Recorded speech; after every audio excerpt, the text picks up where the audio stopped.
大家好，我是戴眼镜拿着话筒的拉塞偏偏。今天给大家说一部打破了韩国票房纪录的电影《极限职业》。男主角小白是个破落警察，身为缉毒组组长，连个绳索也不会用。想象中的自己是这样的： 그래가지고 창문 와장창 깨고 여기서 앞구르기 쫙 하고 경찰봉 쫙 하고 한 대도 안 맞고 할 때까지 까고 확 엎어뜨리고 수갑 딱 채우고 미란다 원칙 实际上是这样的。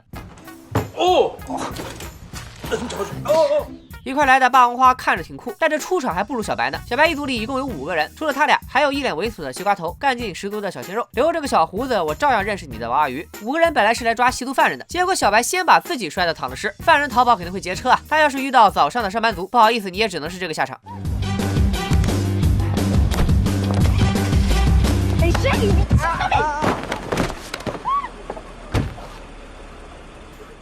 好不容易西瓜头骑车撞倒了犯人，下一秒就被电棍电的天灵灵地灵灵，最后还是靠公交车引起的16车连环追尾事故完成了抓捕。回到局子里，领导那个气啊，你们这是丢人现眼，抓个小喽啰还搞出个现象级车祸。你看看人家隔壁的重案组，直接把一个毒贩的窝点给端了。5个人挨骂出来，就转角遇到爱显摆的隔壁重案组组长，人家现在已经升职成了科长，我们这快退休了还只是组长的小白一听那不能忍，带着全组人直接去人家的庆功宴上蹭饭吃，吃是白吃，但这趟可没白去。科长告诉小白，有个毒枭的手下，咱们叫他大脑袋，最近开始频繁活动，肯定要搞什么大动作。小白一听，立刻决定合作办案，带着自己所有组员去附近潜伏。但抓个小喽啰都出错，办正事那就更费劲了。刚刚参加工作的小鲜肉像打了鸡血，每天 cosplay 建筑工人、跆拳道高手、农民工，然后就稀里糊涂的被塞进车里带往工地了。西瓜头倒是找了个好位置，刚架上望远镜，就因为偷窥单身大妈招来了派出所警察。几个人为了不暴露身份，又稀里糊涂的被塞进了警车，好不容易才凭工作证离开。折腾这么久，连犯人的毛也没沾上。小白在局里被领导怼的没话说，回了家还要看老婆从温柔主妇变身暴躁大妈，孩子连吃个炸鸡都怕多花钱。好不容易终于等到了一个机会，大脑袋家对面的炸鸡店要转让了，这可是最佳的潜伏地点啊，还等啥？盘他！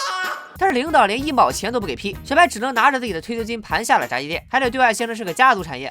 예, 맞습니다, 가죠. 제가 이 사람 남편입니다. 응? 뭐요? 아니, 저 짝이 남편이라더만. 에? 전 남편. 오, 씨. 地方也有了，人员也安排了，万万没想到大脑袋那边除了吃饭就是打架，一点有用的线索都没有。而西瓜头无意中发明的排骨味炸鸡却轰动了整条街的吃货，之前冷清到倒闭的炸鸡店成了网红店，现在每天都是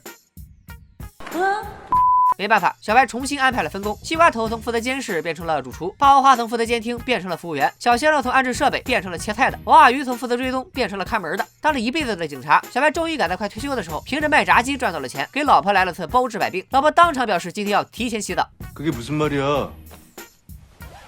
식단이 왜? 副业搞得风生水起，案子却忙得没时间办了。唯一一个还没忘记追查的娃娃鱼，终于发现了毒枭的踪迹，但因为没人配合，大家都在忙着炸鸡、算账、切蒜、打酱油，所以还是把人给跟丢了。娃娃鱼回来这个气啊，好好的缉毒警察，为了卖炸鸡，连毒枭都没空抓，这说出去像话吗？小白一想是这个道理，就开始加价不加量，把一块炸鸡卖出了青岛大虾的天价，接着又限量出售，可还是挡不住吃货们燃烧一切的热情，连日本旅游团都给招来了，甚至把据点变成了景点。但是不该来的人一波波的来，最想吸引的大脑袋等人是一面也没露，案件没有进展，警察局也不想闲人，直接让缉毒组就地解散。就在这宣判命运的一刻，大脑袋那边终于打过来电话订了炸鸡外卖。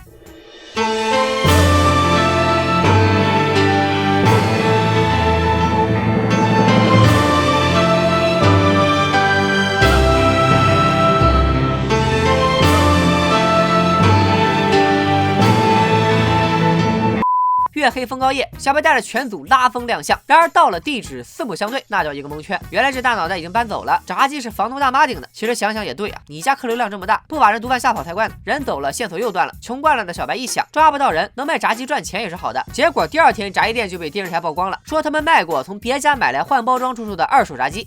没错，他们刚开始那会儿还真这么干过。而这个电视台也是因为他们不想太高调，拒绝接受采访，所以故意报复他们。这下可好，搞出这么大的丑闻，店也没法开了，大家还被集体停职。回了家，老婆一边骂小白不争气，一边心疼。这么多年小白的辛苦他都明白，老婆还反过来安慰他，就算当不了警察，还可以拿退休金做些别的。等等，退休金？想到退休金已经被自己拿去开了那家被丑闻拖垮的炸鸡店，小白哭成了狗。幸亏大脑袋虽然搬走了，但也没闲着。之前因为找不到中间人做毒品交易，被毒枭废了腿。现在小白的店上了电视新闻，反倒被大脑袋的同伙老郑发现，可以用送炸鸡外卖的方式来贩毒啊！第2天，老郑就跑去给了小白一笔巨款，要投资他的炸鸡店做成全国连锁。蒙在鼓里的小白想想每天为自己提心吊胆的老婆，他觉得只有变成嫌疑犯才能见老爸一面的女儿，终于狠下心来辞职，好好开炸鸡店。几个组员也在停职期间过来帮忙，缉毒警察们在羞耻的揽客，黑道混混们在分店里藏毒。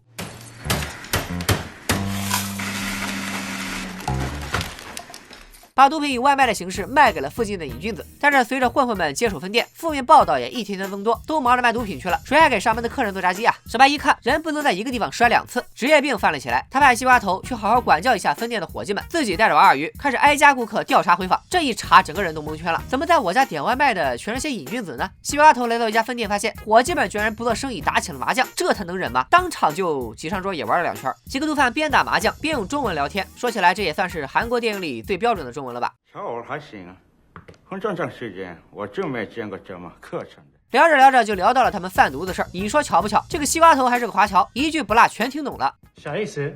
这谁告诉你的？这也免那个你중국말할 줄 아니？场面一度非常尴尬，只能打上一架。西瓜头被打晕绑了起来，毒枭一看，好家伙，帮自己贩毒的居然是警察，立马给小白他们打了个视频电话，打算把他们引过来一网打尽。没想到霸王花直接拿出自己手机，打开了情侣定位，奔着西瓜头的位置就去了。霸王花为什么这么着急去救人呢？其实也不是怕西瓜头被杀，而是怕他杀人。闹了半天，这几个窝囊警察办案不咋地，打起架来一个比一个狠。西瓜头以前是国家柔道队的，王二鱼以前是海军特战队的，霸王花是个泰拳冠军，小鲜肉是个棒球高手。他们的头中年危机代言人小白更是个被砍过12刀都没事的狠角色，人送外号丧尸。几个人把混混们打得全都挺尸，但这要提醒大家一句啊，没事别说人家丑，不然你可能会被这样，还有这样。王二鱼留下瘫了一地的混混玩捆绑，可是没想到一个装死的混混居然爬起来想偷袭他。 도와주세요. 네 형님. 네, 저거까지만 묶어드릴게. 아, 알겠습니다 형님. 가만 있어봐. 다리는 좀 미리 묶을까? 다리 좀. 괜찮습니다. 이러니까 좋네. 아, 감사합니다. 할 수 있죠? 아, 당연히. 小白和小鲜肉去追趁乱逃跑的毒枭，小白替小鲜肉挡了一枪后，依然追上出来和毒枭决斗。不愧是被称作丧尸的男人，眼睛翻到天灵盖，把毒枭吓得都炸毛了。最后，小白靠着一口好牙制服了毒枭，带着所有组员立功升职。看到这里的朋友，谢谢您如此尊重进度条，请收下我的二维码。这个二维码7天有效，周1吃新片，周2搞笑完，周3月现烧，周4悬疑包，周5加餐 High Five， 周6加拼大师部，还有一个周日聚集大汉堡，每天服用清新明目，提神醒脑，不长肉，光变瘦。您要扫赶紧扫，进度条在燃烧，不扫拉倒。 作为上映38天，票房击败《明良海战》，成为韩国影史第1的电影。极限职业的观影人次几乎是韩国总人数的1/3。警察跑去开炸鸡店的设定又新奇又贴合本地快餐文化，警察们的日常生活在搞笑中也把老百姓的琐碎烦闷扒出来给人看，家长里短的真实里也藏着互相体谅的温暖。不说了，偏偏要去点个炸鸡外卖了，拜了个拜。